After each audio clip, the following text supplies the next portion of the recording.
Welcome to the podcast, Speaking to Influence, Communication Secrets of the C-Suite. I'm Dr. Laura Sokola, your host, founder of Vocal Impact Productions and author of Speaking to Influence, Mastering Your Leadership Voice.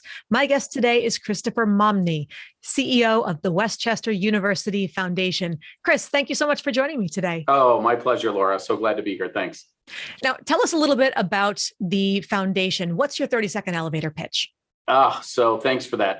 Westchester University Foundation is the philanthropic arm of Westchester University. So that's a fancy way of saying we're the fundraising arm, but our magic lies in matching donor passion to university mission. So we work with the university. We are their sole source provider of fundraising and work with them to essentially raise dollars that otherwise they wouldn't have from alumni, friends, and from companies and other partners in the area.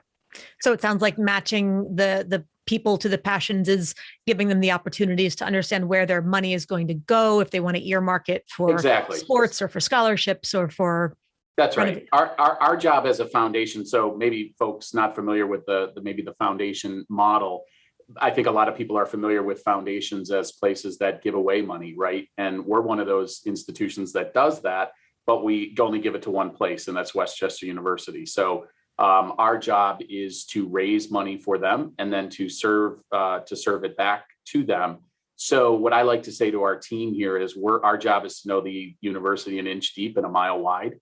We love to be able to tell donors all about the university, and then when they pick up on a particular passion or they pick up on something that's theirs, that's when we bring the university partners in and say, okay, you're this content area expert, athletic director, football coach, head of the biology department. You take the donor in from here and really tell them all about it, because they're the folks that know it, that inch wide, mile deep. So that's where our partnership is with the university. That sounds like a great balance. It's awesome. What's your favorite part of your job and why? I love our events. I love going to our events. We're especially right now, we've just launched our 150th anniversary of the university. Wow. Launched a new campaign, which I'll talk about a little bit, but our 150 Forward campaign. But our events here at Westchester bring just a variety of folks onto campus, and really in the last 18 months, into our orbit through virtual connections. So it's been awesome to just meet folks from all over the country, from even local places that we haven't seen before, from the counties around here and in the Delaware Valley. But by far it is the events and the meeting of the people, and then I would say the students that we include in our events that speak to their experiences, that speak to their gratitude for scholarships and whatnot. So those are awesome events, especially when students are there. Nice. That there's nothing like being on a university campus when the students are all engaged in something really exciting and fun. Last year it was like a ghost town, and it was for those of us that have been around students our whole lives. It was hard. It was really hard, but it's so I can hear the band practicing out my window here now, and it's just wonderful to have the students back and to bring the campus back to life. That's a lot of fun. Yeah. So then what's coming up? What's something that's exciting? I mean, you just mentioned 150 years, that the campaign. Tell us a little bit about that. And what do you, more specifically, with regard to your role in that, where does communication come in for you? So my role and particularly in this campaign, as we celebrate 150 Forward, it's a unique campaign, Laura. It's not a capital campaign. We're not going out and raising money for bricks and mortar. This is a pretty focused campaign on students. So my job in that is really to communicate that to folks. I think a lot of times when people hear from higher ed constituents here they come, they're doing a campaign. They're wondering, buildings that they can put their names on, bricks they can buy, spaces that they can name. And we're really focused on student success here at Westchester. And so we have 3 buckets, and my job is to talk about those inside, outside, upside down, and let people know that we're raising money for scholarships to impact student aid. We're raising money for the student experience. So all of those athletics, extracurricular components, all of the programming that's on campus. And then lastly, we're raising money to improve technology. So it's all very student centered, and it's not infrastructure centered at all. So it sounds like really having those three bullets down, those talking points, those what I like to call tweetable and repeatable sound bites, where people can just hear it, remember it. Okay, so scholarships, extracurricular programs, and technology. These are the three areas. Pick one, go for it.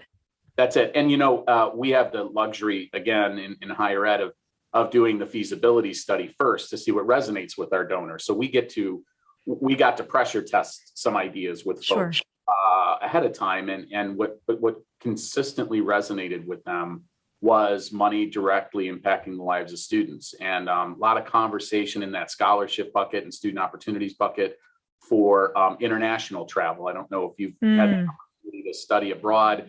I had the great pleasure of living in Rome, Italy for 2 years. Wow. And, it's just awesome. It's life-changing, right? And it has impacted who I am today. It's impacted my friend circle. It's impacted my relationship circle.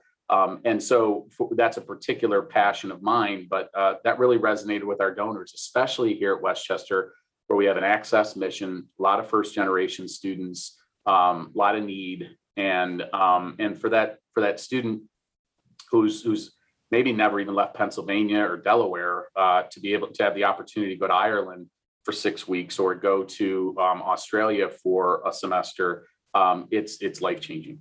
It really is. I think for all the college was a great experience for me. I was fortunate enough to spend my junior year abroad in Japan and Kyoto for most of the year, and then an internship in Tokyo for a while. And there is nothing like living abroad. I honestly think that every student should have the opportunity to do that. So if you are giving more scholarships to help students study abroad, my gosh, that's terrific. I'm trying to encourage my oldest right now, who's just starting college, to make space and to focus on languages if possible, not focus, but like pick one and do some work in it to just enable him to go abroad. We're doing the same. I just think it's to have that global perspective, especially now, right? I mean, I appreciate having done it in the mid 90s, but I think especially now in this global world that we're in, that ability to relate to and understand a larger world, literally a larger worldview, I think is it's just beneficial to students and to us as adults today. So. And I think it makes a big difference when you can be on the other side of the coin, so to speak. It's one thing to be here and engaging with international students or going to other communities around your city that are, the Chinatowns or the little, fill in the blanks. But it's so different to be the foreigner. Absolutely. And to experience that firsthand, to be at the mercy of others when you're not as fluent in the language or you don't know the culture and the ways. Exactly. So, not to tangent on all this, but boy, that's such a hot button issue for me, and really did shape my life and my worldview, to say the least. Has a lot to do with what I do today, to say the least. All right, so with that, then we've talked about a lot of different kinds of communication that we've both benefited from learning from our international experiences. With all that, what's a communication skill that you feel like at this point in your career you're really good at, and what's something you still wish you were better at? What's something you're working on? So I think I'm great public speaking, great getting the message across, great being the one of my past jobs, one of my colleagues called me Mr. Microphone, right? It's like, if you're looking for a soundbite and you want to know about the mission of the organization that I work for, I will grab that microphone and articulate it. I would say, as far as what I could work on, I think it's, one of the challenges I think in the past 18 months, it has been, I don't want to say hiding behind email or hiding behind communication, but there's nothing like this, right? There's nothing like the interpersonal communication. I have folks on staff that I coach to say, boy, you know what? I know you didn't mean that in your email. Just pick up the phone next time, because your affect and you just come across much better in the personal. So I'm really challenging myself this year to get away from even the text, even away from the email. On my computer now, I have our Teams up, and that's a chat, and people can chat me from the other side of the office, or if they're in the remote environment. Nice. but I'd rather hit that video button and say, hey, let's just talk face to face for a second. So I think if there's something that I could work on, it's again, how do I get my point across and my passion across, for good or for bad, as a leader, without in written communication, because my default is always to say, hey, let's talk, let's get together, let's go for a drink, let's have lunch. Mine's always face to face. And so how do we hone the written part in so that it fairly captures who I am as a person, what I'm trying to say? Does that make sense? Yes, very much so. And I find that in some of the challenge for me, at least in trying to do that specifically, is that I want to make sure that I'm not becoming excessively verbose in trying to communicate more explicitly what you otherwise would just infer from my tone of voice, understand from my facial expressions, short of emojis and those kinds of things. Professor in college that said, my writing professor said, say it, just say it, don't convey it, right? Just say it. You don't have to. One of the hardest classes I ever took in college was that English 101 composition class, because then in high school it was like, man, I got to get this out to 3 pages. How do I, this was, as you can appreciate, before you can make the font bigger, you're still on a word processor of some kind. And he took the opposite approach. He said, just say it, don't convey it. Now he taught you how to, say it well and say it concisely and say it with the appropriate words. But I think that was his whole point of his class, is you don't have to go on and on and on in a paper to get your same point across. Sure. And a paper is even a different, because that's supposed to be a monologue. That's not interpersonal communication of the more not traditional, but the more common modern sense of texts and emails and those kinds of things, where people don't proofread 12 times before they submit, to say the least. Seems like a lifetime ago, doesn't it? Yes. Yes. Papers for college, blue books. It does. So blue books. Oh my gosh. Now I'm going to start twitching. That's not I haven't thought about blue books in years. My goodness. I'm quite glad I'm not in that era anymore. Yeah. Now, what about role models? You mentioned your professor who gave you some good, that particular good little heuristic, the say it or say it, don't convey it. But is there somebody that you admire as a communication role model, especially in speaking? Yes, absolutely. So I think of a couple folks. One is, I grew up in the Reagan era, as a kid of the 80s. And I certainly did not appreciate who he was until, after I was an adult. But, Ronald Reagan, the great communicator, as they call him, his style of addressing a group and his style of getting a point across is something that I really admire. To this day, it is not unlike me to just pop up a YouTube video on the way home and say, I just want to watch his State of the Union address again. I just want to watch, not so much for the message and the relevance of that message, but the how, right? And I think the common theme here from the next person I'll talk about, who is my pastor growing up as a Italian Catholic in the suburbs of Cleveland, Ohio. My pastor, he preached every week and always had a story, always a storyteller, always stuck to the rules that, that they say in homiletics classes is, keep it under 7 minutes. And this guy could get a story. He'd tell that story. He'd go to the message. He would wrap it up and he'd sit down. And and so for me, the common theme is storytelling, is to have a story in there that people can relate to, not just the story that, again, all these books behind me that have the chicken soup for the soul story, but a story that happened to me this week, a story that happened and my pastor would do that. He'd start off, he'd say, I had to preside at a funeral this past week, and I want to tell you a story about it. And you're like, whoa, he was right he's a character in the story. Right. So, I think Reagan's the same way, right? I mean, his humor was just unbelievable. But in terms of just telling a story to relate to his point or his message, those are folks that I try and emulate.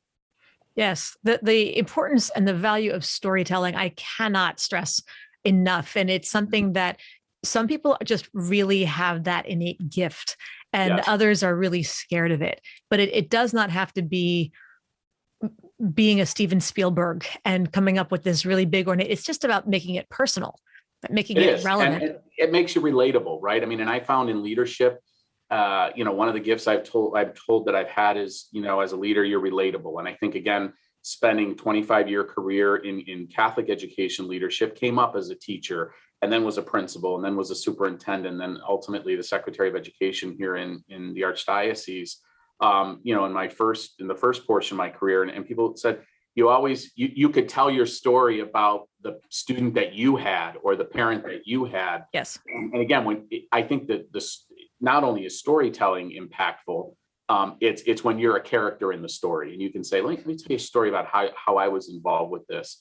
And again, you got to balance, right? You don't want to make somebody feel that, I've been through that, get over it, right? That's not the purpose of telling the story. The purpose of telling the story, for me at least, is to set the stage for the point that you want to make, not always to just empathize and say, oh, I've been there, done that. Because I've had those folks, leaders as well, said, yeah. There's no story you can tell me that I haven't been a part of. I'm thinking, well, okay, maybe, but that's not the point of my, I want to tell you a story so that I can tell you what I learned from that episode, right? Sure. And it's, even if you don't preface with, let me tell you a story, or I want to tell you a story about, you don't have to herald it that way. Just go into illustrating. That whole show me, don't tell me, I think it is something that helps a lot. Because sometimes I think if you were to preface every time, I suddenly had this flashback. Do you remember the TV show, The Golden Girls? Yes. It was on back in the 80s. One of my favorites. Something like that. On. And the character Estelle, who was the elderly mother, 80 something years old, she'd go into, yes, exactly. The character was Sophia, right? Estelle Getty was the actress. And she would always go into our lectures by saying, picture it, Sicily, 1932. And then she'd go into whatever. And you just knew, okay, you had to sit back and get comfortable because she was going to go into her story, which may or may not have been relevant at the time, but it sure was entertaining. Exactly. Right. So you don't have to be the smartest person in the room. You don't have to demonstrate you're the smartest person in the room by saying that you are, right? You have to, if people want to hear from you. Absolutely. No, that's well said. Now, in telling these stories, yes, exactly. Thank you very much there. So I'll tell my TV story. I wasn't the character. I was the character watching the characters. There we go. Right. A story in a story. So Chris, this brings us to our listener 24-hour influence challenge. Sure. This is your chance to talk directly to the audience and challenge them to take one step that they can complete within 24 hours to have more influence. How would you like to challenge our listeners today?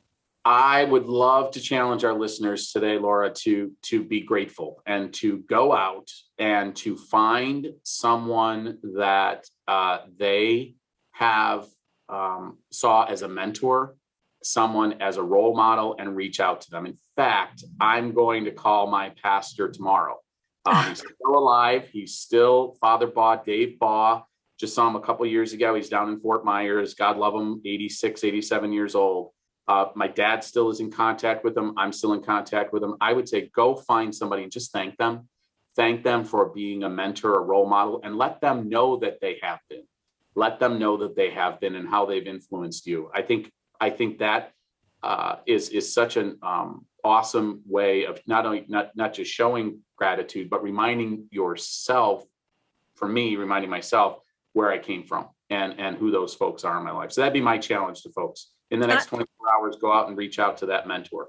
I totally love that this is not just a challenge that you are giving to the audience here, but it's one that you've just accepted for yourself, that you're going to reach out to your pastor and that you told a story about him and he's now top of mind. It's like, let me tell him, when's the last time you spoke with him? I know he's going to say, Christopher, how are you? What's your call about today, young man? And I'll say, young man at the age of 50, he can call me young man all he wants. And I'll tell him, I'll give him the context and I'll tell him the story of how I wove him into this. Oh, that's wonderful. I just hear him now. Oh, that's sweet. Well, tell him I said hello and tell him thank you for the inspiration and for the story. I'll send him the link too. I think he's pretty tech savvy. So. Oh, that's great. Well, we would love to hear from him. So we'll go from there. All right, everybody, you have your marching orders now officially. Think about someone who's been a positive influence, been a role model in one way, shape, or form, short-term, long-term, or otherwise, and just find a way to contact them and just tell them. I bet you'll make their day. That's a lovely way to start or end the day, or anywhere in the middle for that matter. Absolutely. Now, we've talked about a lot of the things that you've learned to do really well. What's a communication related mistake that you've made at some point in your career? Oh gosh, just one, huh? For starters, we'll see where we go.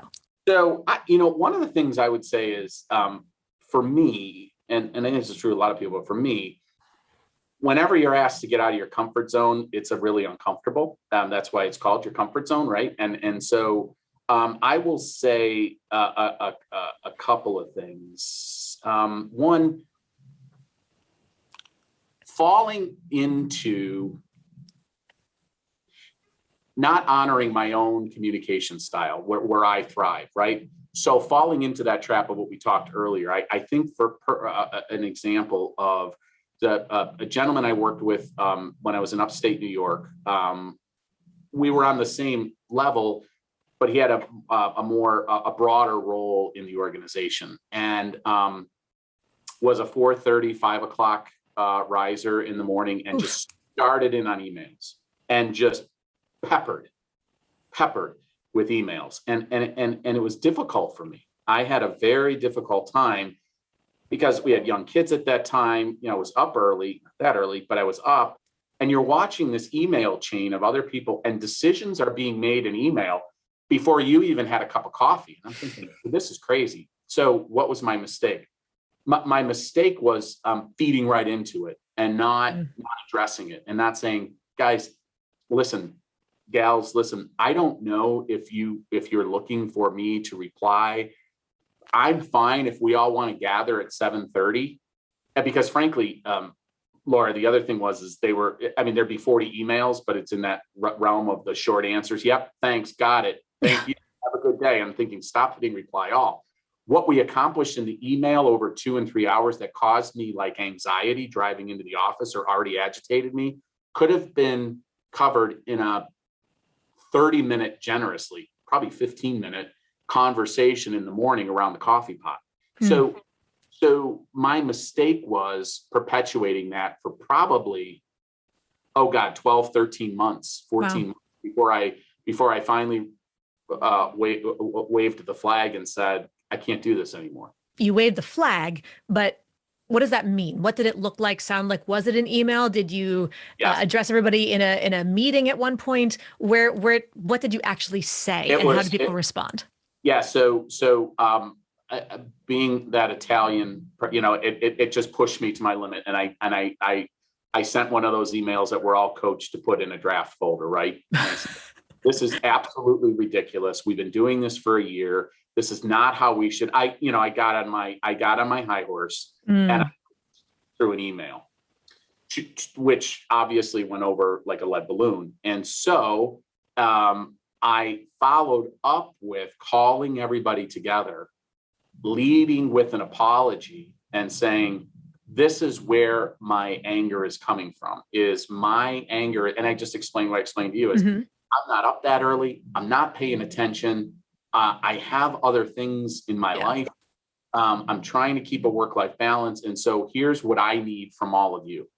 And so we came to sort of consensus as to how we were going to communicate with each other. If you could have very briefly, if we could go back and do it all over again, at what point would you have brought it up, and what would you have done or said? So I think of where I would have brought it up was the first day it agitated me, right? I have found, Laura, maybe you have too, is that if something doesn't sit right with me, there's probably a reason for it. And so I would say, geez, this is weird. Like, what's this person doing? And then I thought, then it went on for a week, then went on for 2. And then I started to realize this is just a pattern of behavior. So what I would have done differently is nip it earlier, not on day one, but give it, 12 months was not appropriate, right? It was not appropriate to carry that around. You'll notice I never said I went to my supervisor, who this person reported to as well, because I didn't feel it was my supervisor's responsibility to figure out our operating rhythm. Sure. So it never brought, I think I would have, though, in retrospect, I would have, because ultimately it reflected poorly on me sending that email. That got to the supervisor and was like, Chris, what are you doing here? You just teed off on somebody. They said, yep, so again, in trying to throw that boulder, it wound up hitting and bouncing back to me and hitting me. Sure. So I would have been a little bit more proactive with my supervisor, and in those one-on-ones when I was given the opportunity, hey, how's everything going? Instead of saying everything's great, I should have said, having this issue with so-and-so, and I'd like to talk it out with you. So I would have probably tried to get some advice. Got it. So get advice from the boss about how to address it yourself, rather than saying, hey, boss, can you take care of this for me? Or otherwise just going off half-cocked on the coworker, loop the person in to let them know that you're attempting to work this out maturely and collaboratively, et cetera. Exactly. But early on. Great. Yes.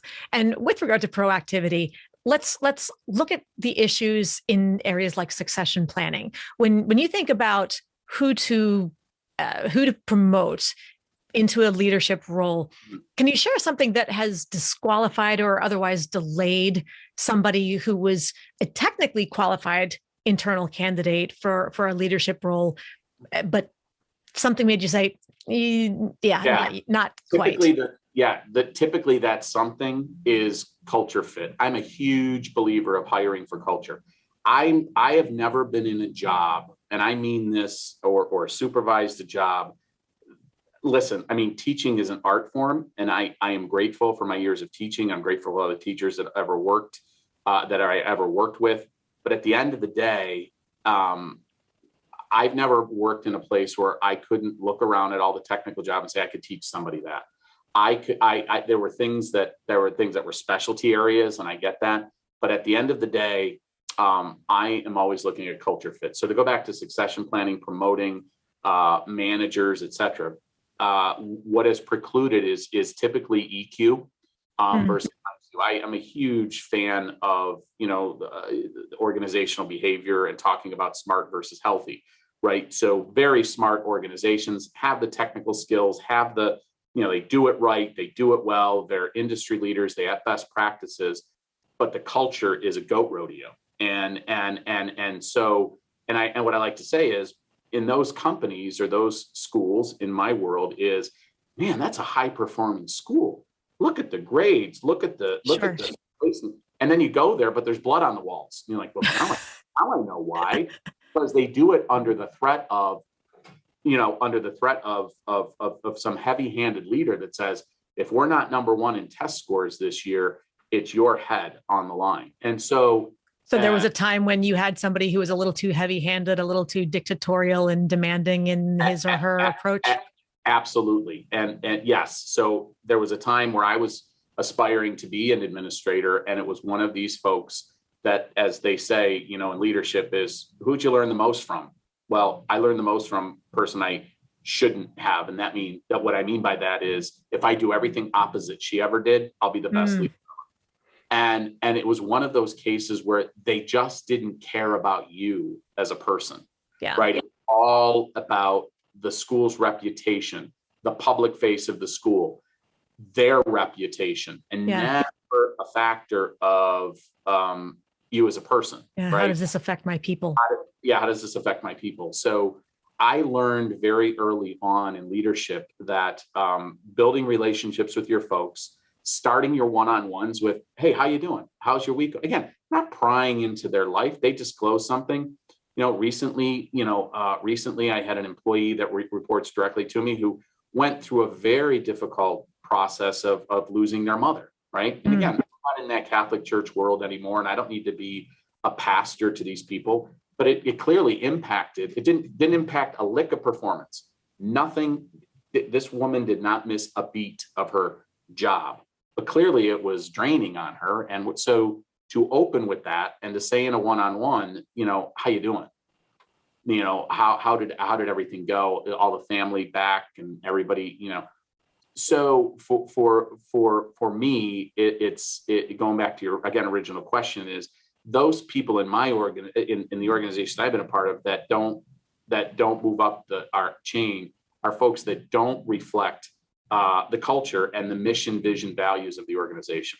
Yeah. Those are things that after a while you figure it out pretty quickly if they just don't gel. The fact that they've been there that long is, of course, a whole other issue. But I want to take one real quick shift into one last area because we're coming short on time now. Yeah, sure. And I don't want to miss the last opportunity because you of all people should be answering this question. You've been in public or not public, excuse me, but in education for 25 years and more, working with lots of high school students at various capacities. So have you ever had the chance? I have to ask you this question first. Have you ever had the chance to give the commencement address at a high school graduation ceremony? Oh yeah. Yes. Thanks. You have. Yeah. Okay. So then if you were to cull all those experience together and distill it down to one piece of advice that you're going to give to those students, if you go back and do it again or talk to this year's graduating class, whether or not they're going to go to college, regardless of their career goals, what's the one thing they have to do to be successful? They have to be good people. I always stress, and again, maybe it's that bent of being Catholic educated, and but I've just found that I can live with folks in my organization that aren't getting the technical skills down, need a little more coaching, need a little more training, need to understand a little bit more how that technology works. But they're good people. I have had difficulty in my career with the smartest people in the room who are the best chemists, the brightest economist, the greatest, phys ed teacher that ever walked the planet. And they're just that jerk. They're just not a good person. And I don't mean, not living I just mean they're not nice. They're just, they're down. They're negative. They don't buy into the person who sucks the life out of the room when they walk into it. I call them internal assassins. Right? Oh, that's a great phrase. Internal assassins that are just, and they may say, I'm not doing anything. And they don't, the complacency is the hardest part. We've all run up against those people. You just mentioned it is, if you're coming at me on the freight train and I'm bringing the mission, vision, values, you're coming at me, I'm probably getting rid of, you're probably not here any longer.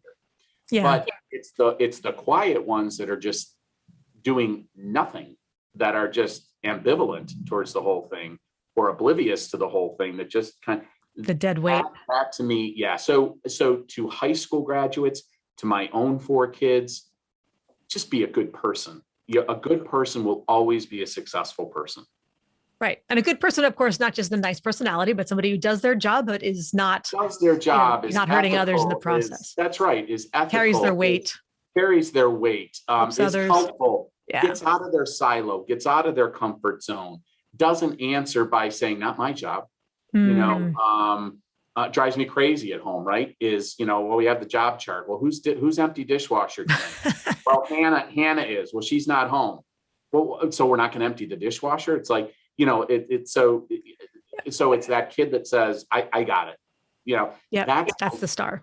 I think that's the start, right? That's the place where you can start to form that concept of they're just a good, kind person.